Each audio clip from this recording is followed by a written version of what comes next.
The man wanted to try on a customer's high heels and discovered a secret.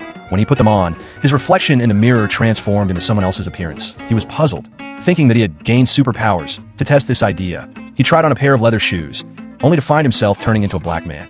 He touched his face and realized it felt real, not like a dream. Next, he tried on another pair of shoes, but this time there was no change. He thought it was because he hadn't put them on properly, so he stepped into them again, but still didn't transform. Suddenly, he remembered that the two pairs of shoes had both been repaired with a sewing machine. He went downstairs to the sewing machine, which had been passed down through generations, and began to repair the shoes.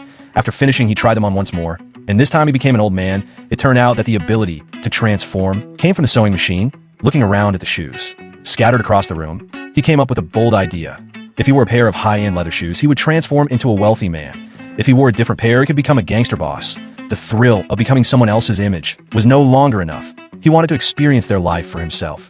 For example, he could become a wealthy man, go to a fancy restaurant for a meal, and when it was time to pay, pretend to go to the restroom and change back to his original self. He envied the rich man, driving luxury cars on the street. One of these wealthy men was robbed, and the black man threatened him to hand over the shoes to avoid trouble. The wealthy man gave up the shoes, and just like that, the man found himself driving a luxury car. One day, his crush came into the store. She was there to have her boyfriend's shoes repaired. He had an idea.